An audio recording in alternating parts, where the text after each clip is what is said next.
Now, look, if you don't interrupt, I'll give you a very simple illustration of the difference between radio and the telephone.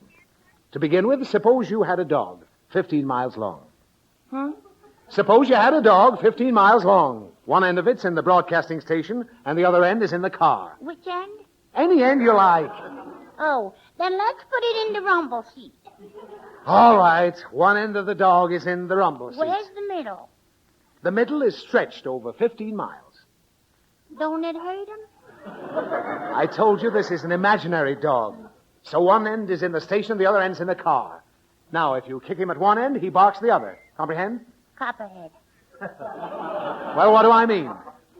If you kick him in the rumble seat, he barks in the station. Right. That would be the telephone. Well, what's radio? The same thing without the dog. Good night, you're going to bed. Good night, no, I ain't. Now listen, Snooks, I'm warning you.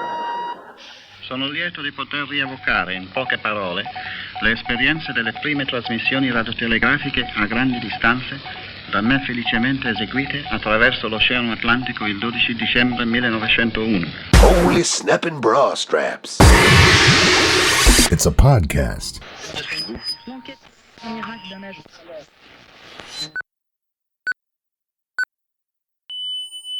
Republic of Avalon Radio. It's 0 hours, Avalon Standard Time. Hey, this is Kevin from Alabama, and you are listening to The Roar with Jim and Lillian Fiddler. Hi, this is Mike Meekins in Columbia, South Carolina, and you're listening to Republic of Avalon Radio. Hey guys, this is Wayne over at Sparetime Radio. I just wanted to welcome you to Frank Nora's new OwnSug network over there on one of the shows that also is lucky enough to be on his network of shows. So I just wanted to welcome you guys and tell you I am really enjoying your show, and I'm glad you're on board, and I'll talk to you soon.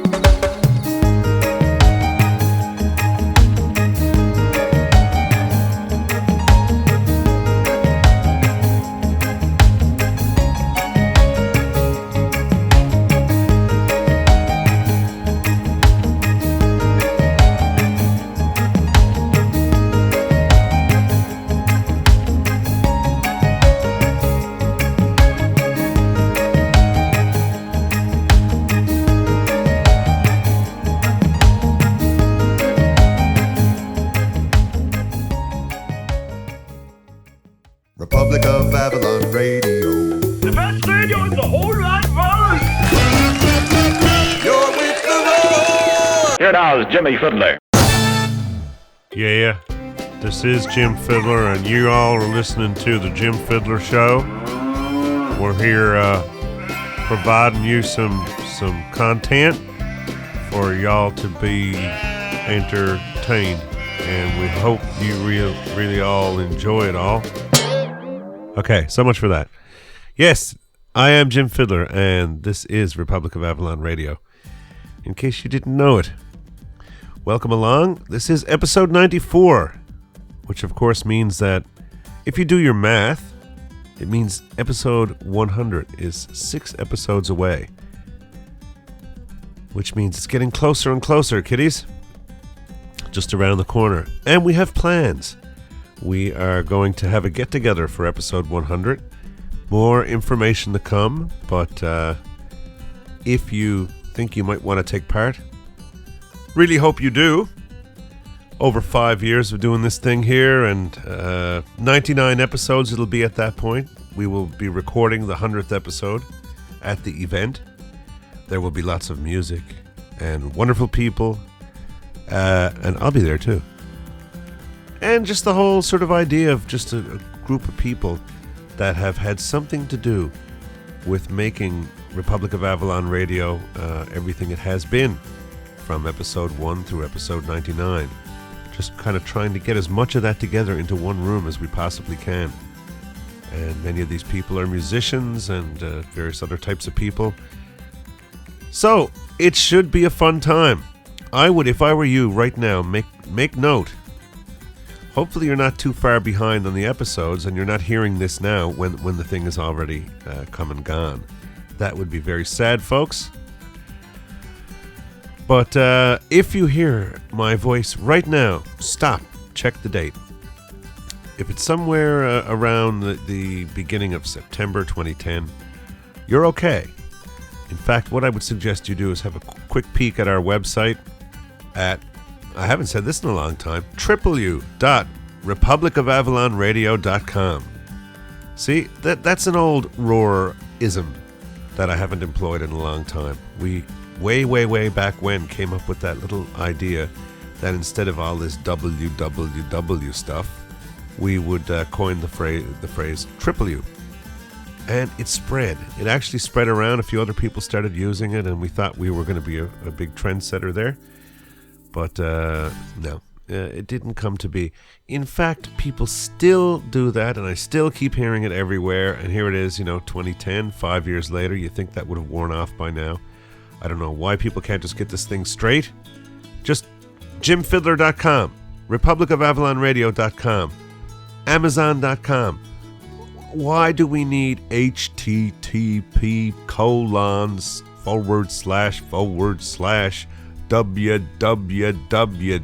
in front of everything? It's just pointless. And yes, I said forward on purpose. That's another pet peeve of mine, folks. Forward. What is forward? There's an R in the dang thing. Forward, as in fore and aft, That's what it means. For means in front of you, before you. It's not faux you, it's for you. It's ahead of you. Forward, as in backward. It's not backward and forward. It's backward and forward. So please make an effort. It pleases me to no end to actually hear people say forward, not foward. Whatever that is. Oh, the other one, please, by the way, this thing frustrates me. It doesn't frustrate me. When I hear this forward, it doesn't make me frustrated. The language is breaking down. It's all part of this whole matrix entropy thing. That's what it is. When the world is running down, you make the best of what's still around. That's what's going on here. So, yes. In any case, the 100th episode is coming, as I said. And please do get in touch with us. Go to the website, republicofavalonradio.com. If you are one of the super hip, super cool people who actually have the Republic of Avalon Radio iPhone app, then we're very easy to get in touch with in there. Otherwise, as I said, go to republicofavalonradio.com. Get in touch with us and let us know that you want to be part. You do not want to miss episode 100. You want to take part somehow. You want to be there in the room with us, surrounded by all the people and the music and the whole atmosphere and the celebration and all the tears and the hugging and the crying and all these things. Or else you just maybe want to record a little piece to be perhaps played in the episode and perhaps at the episode. There's going to be a live component with this episode, as in, I don't know exactly what we're going to do. I don't know how much pre-production I'll put into it, but there will be, PA system and microphone and this and that. Aside from the music, we can also do some other things. We could kind of start a show as the show starts. So the people in the room would actually hear the beginning of the episode and the theme music coming in, and then me just starting to talk at the beginning, and so on and so forth. And part of that could be actually playing some shout-outs, some messages from some of you who aren't going to be able to make it. But let's hope that you can make it. Whether you have to walk or drive or boat or train. Well, there's no trains around here, so forget that option. But yeah, even, I don't know, crazier things have happened. Somebody might just want to grab a plane and come and be with us for episode 100. If so, let us know, get in touch with us, and we'll do everything we can to help make that possible for you, whichever way possible, in terms of finances and time and planning and things and whatever. I don't know. You never know how we may be able to assist you, so that's coming up. Episode 100, 6 episodes away. I just can't believe it. there it is, staring us in the face, so yes, indeed. But let's deal with episode 94 here now. This is the episode at hand. This is the Matrix Entropy edition of Republic of Avalon Radio, episode 94, in which we deal with all the things that are generally falling into disrepair, collapsing, deteriorating all around us. All these things, language, culture, the blending of all that which was special and distinctive before into kind of an homogeneous muck of global nothingness. Well, it's not quite as bad as that. We actually talk about we take you on walkabout with myself and Lillian, where, of course, we always say here, best listen to on headphones. So if you haven't already, get in those earbuds or put on those headphones, or the cans as we call them around here in the studio at the Root Cellar, and join us for our walkabout, where we talk about various things, including Newfoundland and various ramifications of, well, places are places and people are people, and many places get defined outside as opposed to some other places that tend to get defined from within, if you know what I mean. It's let's put it this way. Okay, you live in New Jersey. There's a New Jersey in the New York mind that, if you live in New Jersey, is not the New Jersey that you live in. The same could be said, I think, for, say, West Virginia or Arkansas. It's the whole idea of being labeled or identified or branded by an outside culture. And then, perhaps, the people within that culture taking on those stereotypes and being a Patty or a Mick or a Newfie or whatever the case may be. So we talk about that, and I think we explore it adequately. I think we make it quite clear where we stand on the issue. But generally speaking, it's just a little walkabout, and we hope you enjoy that. As well, it's been a little while since I played a song, so I think I'm going to play a little bit of music for you. It's been a spell. So let's kick things off before we take you out with myself and Lillian through the streets of Old St. John's in the heart of the Republic of Avalon. Let me play you a little song that I wrote. It's just a simple little thing. It's called Song for Newfoundland. And by the way, just so that you know, Newfoundland, it's not Newfoundland, it's not Newfoundland, it's Newfoundland. So there's a little rhyme that we tell people to help them remember how to pronounce this place as defined from within. This little rhyme is quite simple. It's understand Newfoundland. It's the same intonation. Understand Newfoundland. Not understand Newfoundland or understand Newfoundland. It's understand Newfoundland.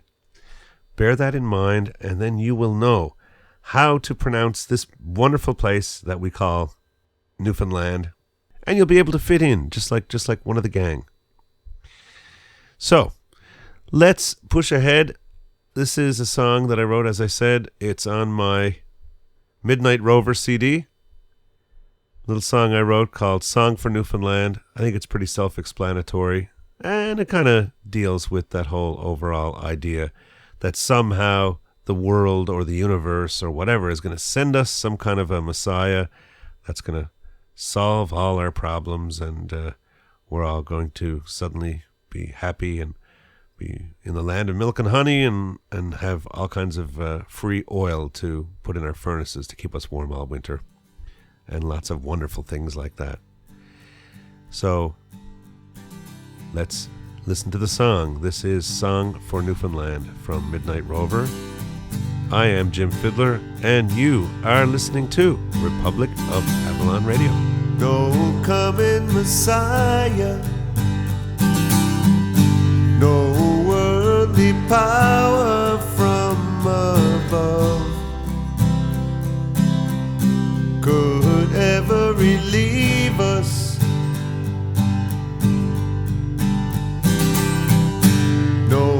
prophesied failure will take us from who and what we love.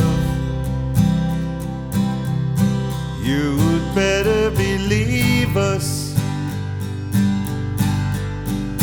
'cause we've been told that we're just not good enough. So long, so long.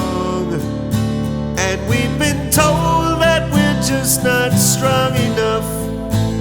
So wrong, so wrong.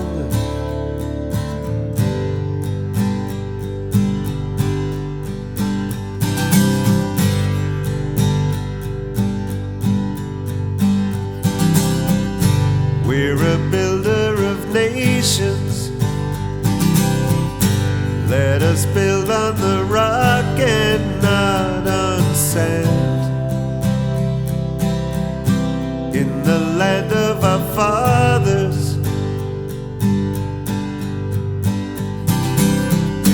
in desolate places,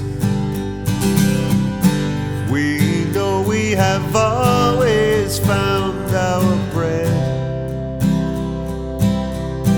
In the love of our mothers,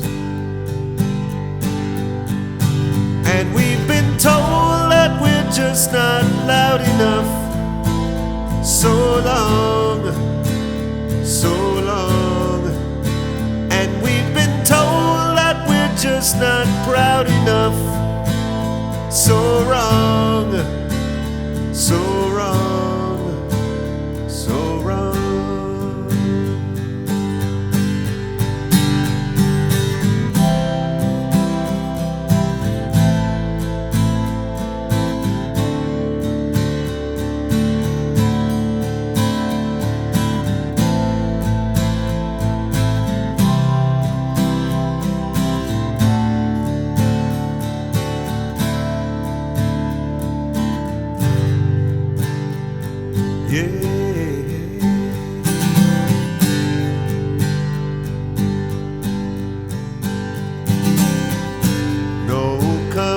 Messiah,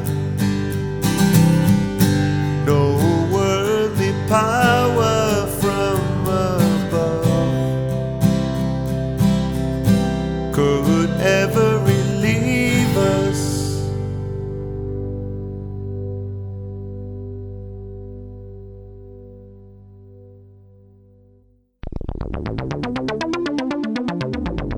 This is Newfoundland's first podcast.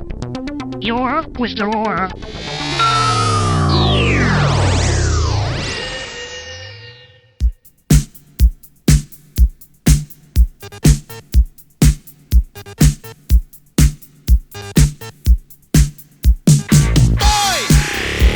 Hi, this is Eddie Grant, and you're listening to the Republic of Avalon Radio. Take your time. We're gonna rock down to Electric Avenue, and then we'll take it higher. Oh, we're gonna rock down to Electric Avenue, and then we'll take it higher. Republic of Avalon Radio. Either you're with us or you're with the terrorists. You're with the roar! This is our experiment in sound, and yes, indeed, you are with the roar. I am Jim Fiddler. I almost said this is Jim Fiddler. Well, this is Jim Fiddler, but I am just seems right. In German, we would say, hier ist, as in here is. But anyway. Here ist? Yeah, and in French, you would say, ici. Right. Yeah. Yeah. Which is kind of like, same kind of here is, same kind of idea. So, in English, it's this is. What? What am I saying? Yeah. Anyway, whatever. So, there we have it. This is Republic of Avalon Radio, and I am Jim Fiddler, and right next to me is the lovely Miss Lily. Thank you. Hello, everybody. Yes. Well, not everybody, but at least everybody who's listening. Yeah, everybody who's listening. Hello and welcome to Republic of Avalon Radio. Yeah, potentially hello to everybody. I mean, I would never assume that everybody in the world is ever going to hear this, but a potential hello to everybody in the world. Yes. Yes, indeed. People are having Now, folks, I got to tell you this, something I just witnessed. It was absolutely incredible. Okay. I'm a Pirates fan, all right? So let's get all the jeering. Let's get all the jeering over with now. Okay, right on. I'm a Pirates fan. Ha ha ha. Okay. Anyway, they were just playing at PNC Park Saturday night. George Thorogood waiting in the wings, getting ready to take the stage to put on a concert after the game. We were up 4-2, and we went up 5-2 in the bottom of the 8th. Then in the top of the 9th, the Rockies tied the game. So then we went to the 9th, the bottom of the 9th, and 3 outs, 3 up, 3 down. So we go to the top of the 10th, and the Rockies get 2 runs, 2-run homer. 7-5, Colorado over Pittsburgh after the top of the 10th. So bottom of the 10th,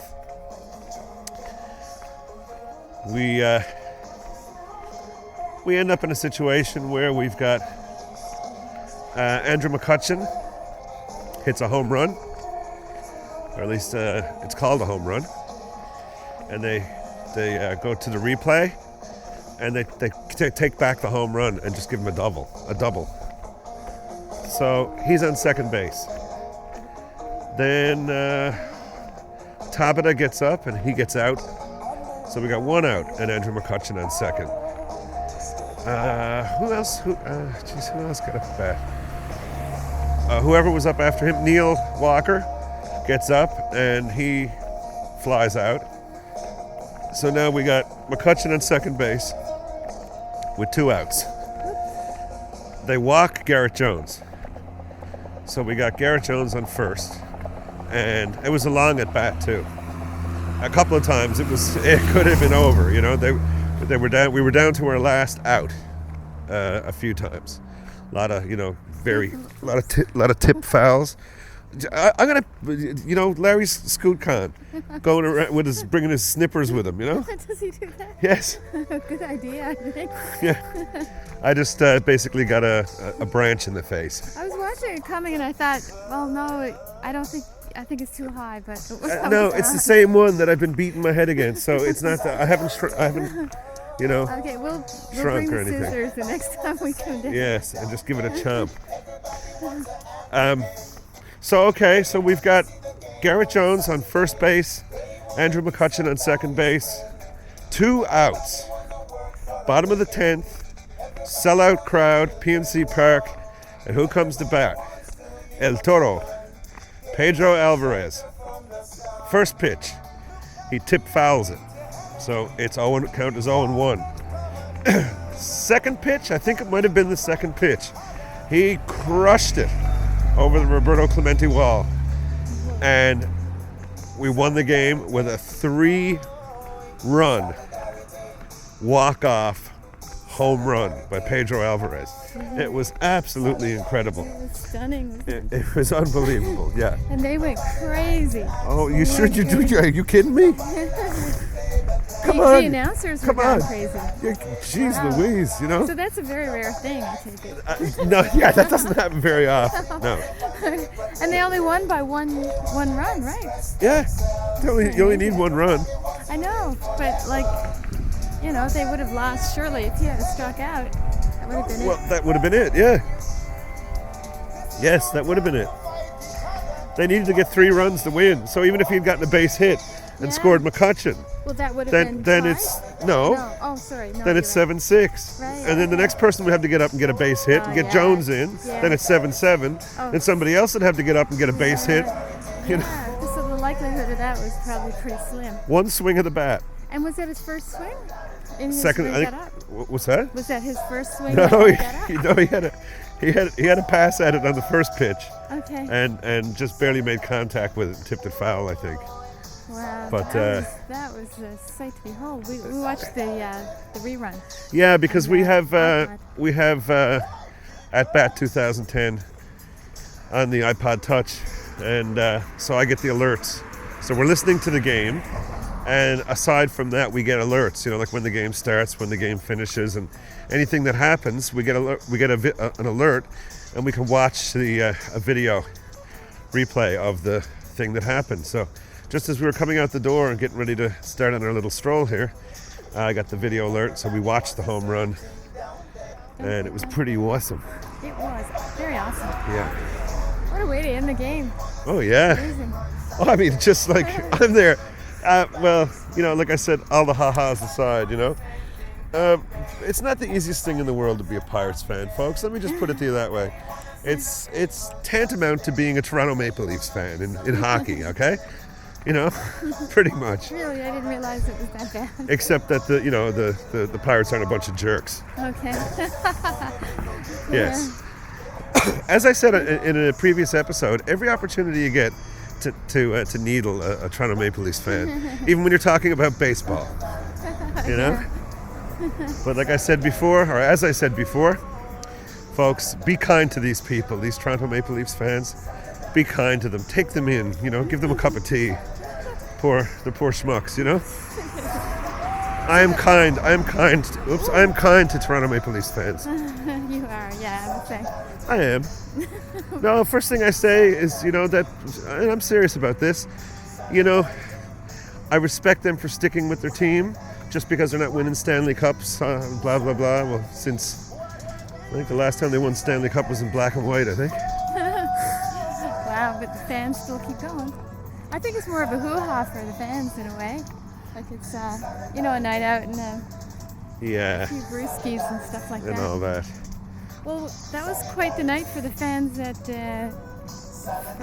the Pirates. Like no kidding. They went to see the game and then there was a concert after. And then yes, just as soon as they finish cheering and everything for that, they all just order another beer and a hot dog, and George Thorogood comes on. Gee whiz, what a night! Yeah, getting your money's worth or what? I'll say. You know. Wow. And so, what time would it be in Pittsburgh now? Hour and a half earlier than here. 11 o'clock. Yeah, about that. Yeah. Wow. And a beautiful night. Gee. I think it was I wish we were there. I think it was about 80 degrees. Outdoors, you know, not like hockey cooped up in some that's right. place. Yeah, You're like outdoors. Cold arena, Coliseum. Yeah. Okay.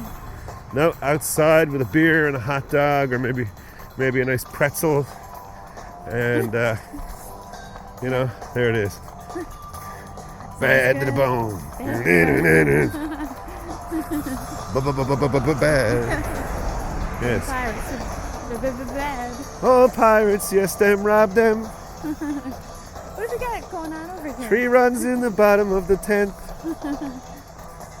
Pedro Alvarez beat them, as I would have myself.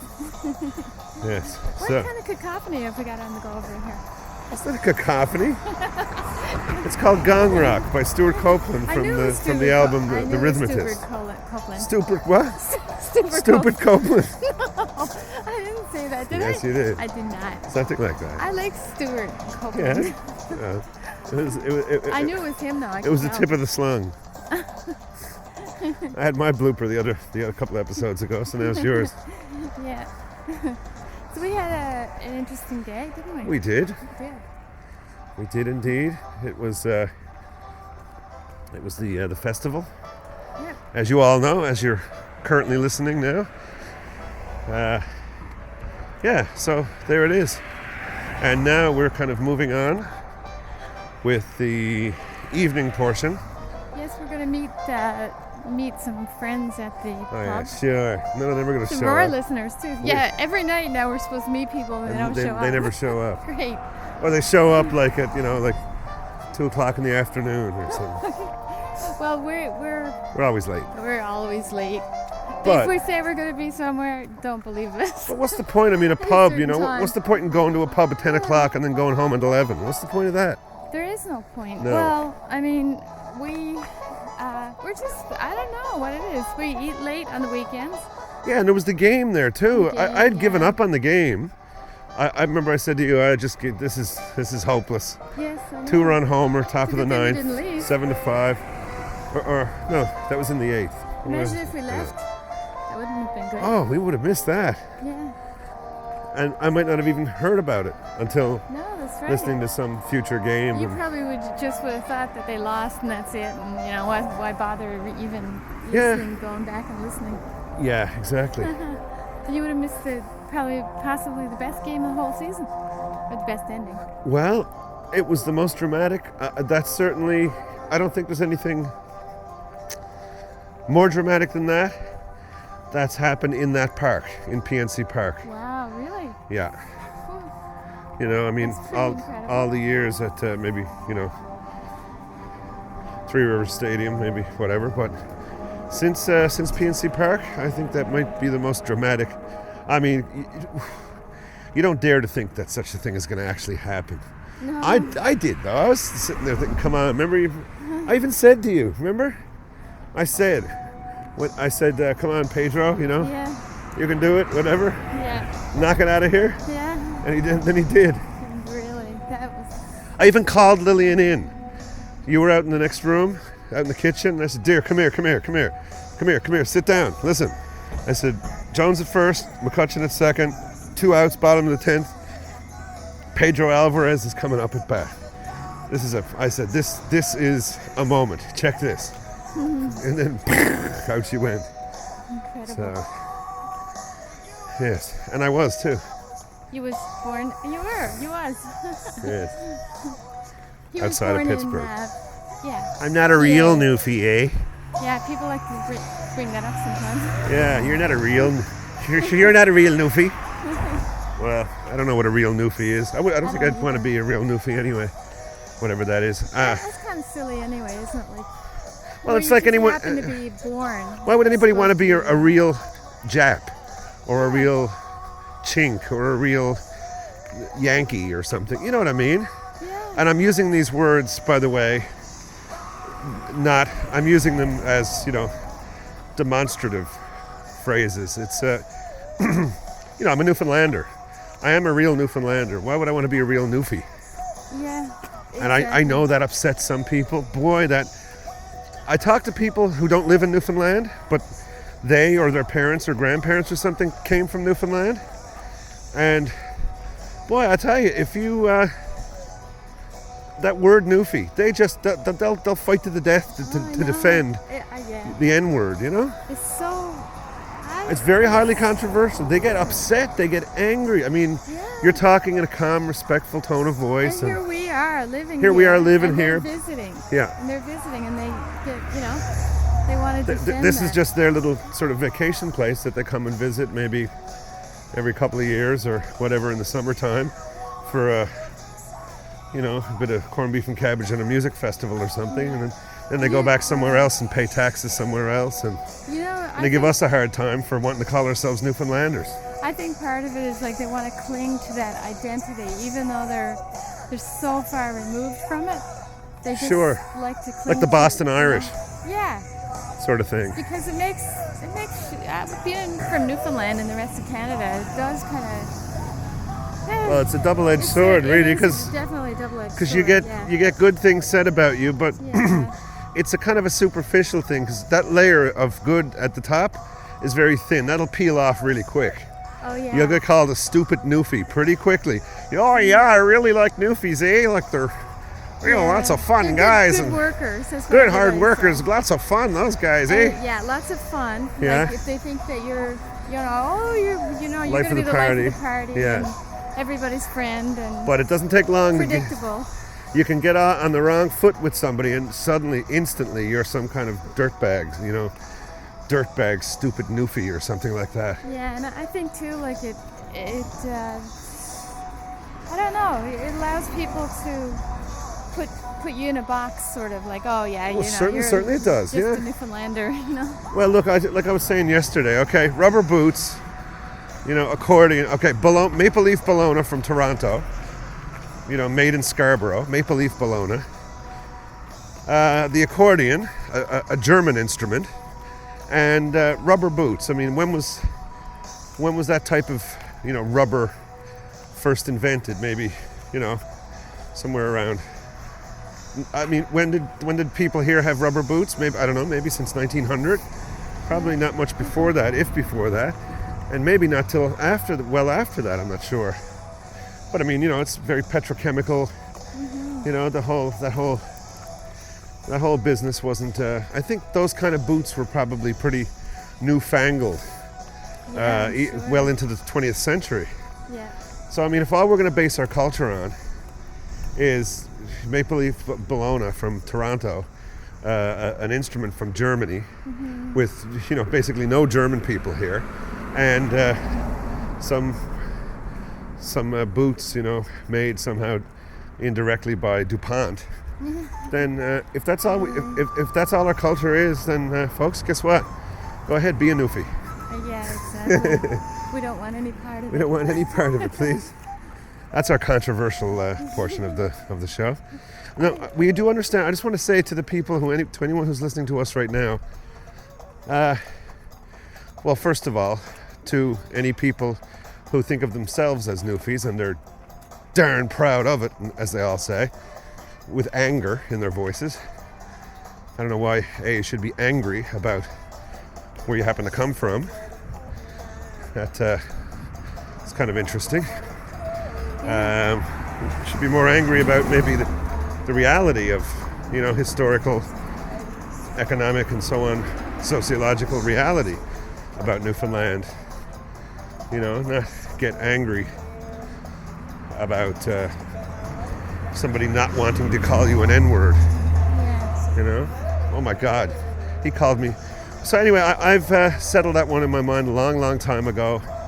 I just came to the conclusion that it's an expatriate word, pretty much, Yeah. Well, it's a Canadian coined phrase. It's not even a Newfoundland term. We never call ourselves We Newfies, never call, no. Growing up, I never heard the word until, actually, I don't think I really heard the word until So I you went to away. Alberta. Yeah, me too. I never heard it growing up.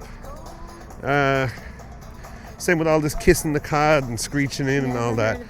That never existed. That's not part of our heritage. That's not part of our culture. It's just tourist kind of stuff, Yeah. But it's not who we are. It has nothing to do. It's not any kind of a tradition at all. It's a made-up thing. It's a bit silly, really. It is, yeah. Well, it's fun. People like it. It's interesting though, having a chuckle. That's the whole point. Is you get to kind of humiliate the CFAs, the come-from-aways. That's exactly what it is. Yeah. That's all it is, really. In a friendly kind of way. Yeah, in a friendly kind of way, for sure. But a lot of that involves a certain amount of stupidity and so on as well. Yeah, for sure. And if you don't like having your nose rubbed into stuff, what's the joy in rubbing somebody else's nose? That's right. I don't think I would like to do it to somebody really. I've never done one. I would never do one. All the years, decades of playing in the pubs and all this and that. Somebody asked me, I say no. I don't know anything about it. I don't know any of the. Yeah, I don't know the thing. The shtick and all that. No, I just know. Yeah. I would help them find somebody who could or whatever, but I didn't do it myself. So. I haven't seen it done in quite a while though. They don't do it at the pub. No, it's done Trapper John's, and I'm sure it's done probably a dozen, several places on George Street every night. I'm sure. Probably. Yeah. So I learned something today. George Street isn't Newfoundland culture either. That whole vibe never existed at all. That's not part of us. That's not part of our heritage or who we are, where we come from, or anything. It's like now, whenever anybody comes here, they go to George Street. Yeah, where's George Street? Yeah. It's a myth. It is. There's no such thing. That thing there is just complete, it's like a Disneyland. Yeah. It has nothing to do with our culture any more than Mickey Mouse wasn't modeled after, some, American heroic character, in history, in American history or whatever. Just a completely fictitious thing. But anyway, It's like in Barbados they have a place, St. Lawrence Gap. Yep. It's just like George Street. It's very much for tourists. Yeah. But it has nothing to do with the culture and No. how things No, it's spread, more you know? kind of locked in with, I suppose, you know, you hit the soca, you probably get the soca and so on, but it's a kind of, you know, tied in with, you know, kind of a cruise ship kind of. Yeah, like if you want to meet the local people, you don't go there. You don't go there, no. You go to places that are so a lot further removed, kind of like in little hidden away places almost. And the whole George Street vibe too is also aggressive. It really is not at all. I couldn't figure it out. You know, like, it feels, when you're on George Street, it feels like you're in Toronto somewhere. In Toronto or, I don't know, Detroit or something like. It does not at all feel like Newfoundland. No. It does not make me think of Aunt Martha or Uncle Wince or it doesn't make me crave salt fish or you know what I'm saying. I think it kind of promotes sort of some kind of, I don't know what the right word is, debauchery or like, you know, like kind of, because everybody feels like when they go there they have to get, you know, really on it, you know, like on the booze and go from one place to the next, and it's an excuse to, maybe people don't realize that they're doing it, they're just going for a good time, but you can get pretty, you know, go overboard with all that. And well, the whole thing is overboard in the beginning. That's the whole point. The thing itself is overboard. So yeah, exactly. It's like there's nothing relaxed about it, put it that way. No, I mean, in the past, I can tell you, as somebody who was born in 1965, and well, if I can't speak with any sort of first-hand experience, you know, knowledge, understanding, and wisdom, if I can't at least start talking with that authority now, well, when are you gonna? When's a person allowed to actually have maybe deliberately decided to observe their surroundings and life and people in the world and actually get to the point where they realize they actually have learned some things, and of course these things inform you how much, you know, how much is left for you to learn, kind of thing. But no, I mean, over that time, from my birth until now, I think I have a pretty good feel, a pretty good grip on the truth and the reality about Newfoundland history and who she is and how she was visited by peoples in the past that aren't really taught in history books, you know, and all this, you know, John Cabot nonsense. John Cabot was the guy who supposedly discovered Newfoundland in 1497. Yeah, he discovered it. Great. People already here, and the Vikings had been here 500 years before, but they're still teaching in the history books, teaching children that John Cabot discovered Newfoundland. Yeah. And spending millions of dollars celebrating it in 1997. The Cabot 500. Now, how is it you can do that? Like, you know, okay, 1776, all right? We know 1776. So 1876 was the centennial. 1976 was the bicentennial. Of what? Of something that actually really happened. It's like they've created this fairy false tale world for us, you know? Yeah, the Matrix. But I've been noticing, folks, this is a bit of encouragement. I think George Carlin would like this too. I'm noticing signs of Matrix entropy. I'm seeing it breaking down. Like the kids can't really talk anymore. Like, well, like what the thing is that it's good. And you see on websites people saying fustrated instead of frustrated. Like letters are disappearing out of words and people are stammering. That what the thing is thing, when people say that, they get all kind of tongue-tied after they say it. They know deep down that it's wrong. But when you start a sentence with well, what the thing is, and then they go, and they don't quite know how to continue with the sentence. Yeah. And they do it, and they might do it 100 times a day, and they know it's not right, but it happens. So it's not just that, folks. The Matrix is breaking down. I have to tell you, the Matrix is breaking down. It's like a hard drive. On the way out, it starts making those kind of mechanical noises, and boy, if you don't back up your data pretty quick, you're going to lose it all. What happens to people though? Do they just? What happens to us if the matrix just goes poof and evaporates? Yeah. If the main hard drive that all this stuff is stored on disappears? Yeah, and what happens to people? Well, I don't know. Because are we witnessing the matrix, or are we part of it? It's hard to say. Oh yeah, that's true. Is the matrix something that's programmed around us, or are we? I don't know. You have to hope that we're sort of somehow substantial. And anyway, it's all fun and games, folks. Matrix entropy. Look for it. It's everywhere. It's all around you. Yeah. When the world is running down, you make the best of what's still around. Don't you? Indeed. Indeed you do. You have to. You have to, yes. You have to. I mean, that's, like, do you just kind of mindlessly... We're kvetching. Yeah, we are. Let's stop it. Okay, let's stop it. It's our job to keep you all entertained. he says with a smirk. Anyway, yeah. So I mean, for some of you who don't know much about Newfoundland, there's a little bit of background. You have to go back to earlier episodes of The Roar. Episode 1, we talked about a few things, and then from time to time,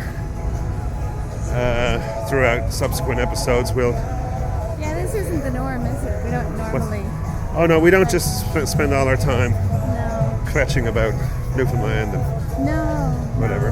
Anyway, let's put it this way. Let's just put it in a nutshell. It's a beautiful place.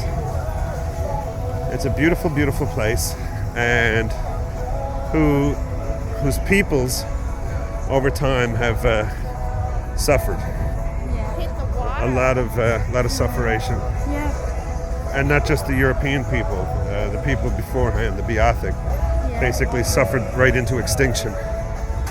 But the place itself is a absolute. Hey, how's it going? Just chugging along with the show here. Okay, you too. That was Richard Mixer. What was I saying? Yeah, I, if you were to come and visit here, you listener, if you've never been, you came here for a week, you'd be leaving a piece of yourself here when you left. Well, we know so many people who've come here and they just really want to come back. Well, we've also known several people who've just come here for a visit, not expecting anything, gone home, given their notice, quit everything, sold everything, and moved here. For sure. Plenty. We know, quite a few people. We saw two of them today. That's right. Yeah, Arnold and Nancy Bennett. Yeah. Moved from Washington. From Washington, D.C. Positions with the government and really tied in, with kids and everything all set, yep. And sold everything off, sold picked up and came here. And moved here and just started new. And many other people too, yeah. So there you have it. So yes, that was good today, the festival. My little performance went well. I seemed to be well received, although it was kind of hard for me to tell from my vantage point. I couldn't really hear myself that well. I mean, if I sounded like the person after me when I got down, then I sounded fine because I could hear them. You sounded fine, yeah. Okay. And in terms of the vibe from the people, it was to me it wasn't readily evident. Yeah. It didn't feel cold, but it seemed very sort of restrained somehow. Well, even on Chevalier de la Table Ronde, there was no wee wee wee. It was wee wee wee. But it is a different vibe too. It's like an afternoon thing with kids and. True. So can people go wee wee wee and shout their hands, clap their hands? They were nobody. I don't think they were clapping. Hey, can you? I guess in sign language you can shout your hands. Shout your hands. Yeah, I guess you could. But people were definitely singing. They were doing the wee wee wee, no thing. Yeah. But under their breath, like. Yeah, I guess it was kind of reserved. Yeah. Yeah. Definitely reserved. And big hats off to the Francophone Association. Thank you. Merci beaucoup à tout le monde pour m'inviter encore une fois. everything they do is a class act. Definitely. I find every single Yep. time we're involved with them. Yep, they want to do things right, and it's very good. Yeah, it's so good to see people actually they really put a lot of thought into things, and a lot of, not just thought, but they do it right. They Yeah. make sure that they do it right. Yeah. It's pretty cool. Hey! What's going on?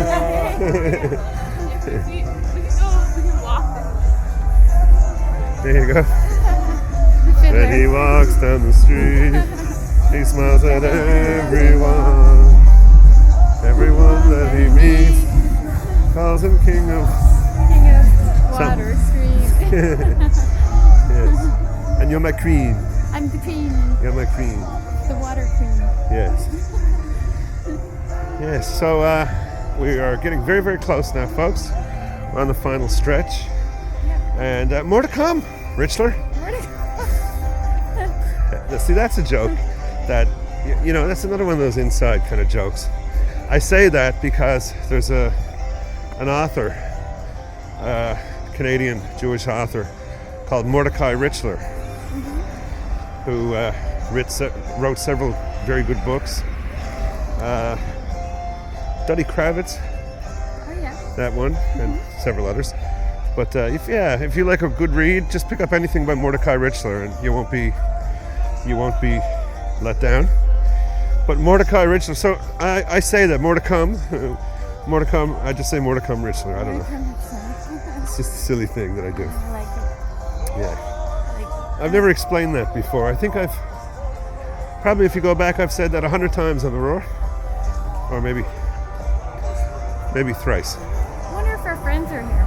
I don't know. We'll see. All right, we're going to go see if our friends are here, and if they are, we'll be sure to get some shout-outs from them for you guys, and we'll catch you on the other side. See you. Bye, bye, bye.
A Root Cellar production.